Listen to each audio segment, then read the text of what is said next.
OPS அவர்கள் தனியாக ஒரு கட்சியை ஃப்ளோட் பண்ண போறாரு அப்படிங்கிற ஒரு செய்தியும் வந்துட்டு இருக்கு.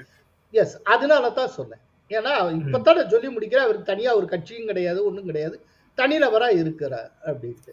இப்ப அவர் கட்சி ஆரம்பிச்சா தான் அந்த கட்சியின் பேர்ல அவர் வந்து என்டிஏவுக்குள்ள ஒட்டிக்க முடியும். அப்படின்னா தான் அவருக்குன்னு ஒரு தொகுதியை வாங்க முடியும்.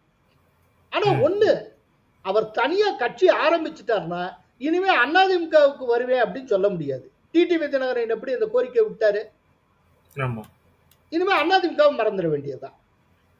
ஆனா அந்த இப்போ ஓபிஎஸ் அவர்கள் தனி கட்சி தொடங்கினார்னா ஓபிஎஸ் வர முடியாது. ஆனா அந்த கோரிக்கையோடு இருக்கக்கூடிய சசிகலா அவர்கள் அவர் கட்சி தொடங்குற மாதிரியும் இல்ல, இவரா தொடங்குறாருன்னு சொல்லப்படுது. இல்ல, சசிகலாவை பற்றி யார் இங்க கவலைப்பட்ட? அமித்ஷாவை யாரு? ஓபிஎஸ் டிடிவி தினகரன் பற்றி தான் விவாதத்துக்குரிய. சசிகலா வந்து பிக்சர்லயே கிடையாது. வினோத்துக்கு சசிகலாவை பத்தி அப்பப்ப பேசிட்டு இருக்க பிடிக்கலாம், மத்தவங்க எல்லாமே மறந்துட்டாங்க. இல்ல வினோத்துக்கும் இல்ல சசிகலா வந்து பாயிண்ட் ஆஃப் கன்டென்ஷனே கிடையாதுங்க. அவங்க இந்த பிக்சர்லயே இல்லையங்க, அவங்க எங்க இருக்காங்க, அவங்க அரசியலே கிடையாதுங்க. ஏதாவது எங்கேயாவது யாருக்கா கல்யாணம் நடந்தா போய் அவங்க பேசிக்கிட்டு இருப்பாங்க, அவ்வளவு.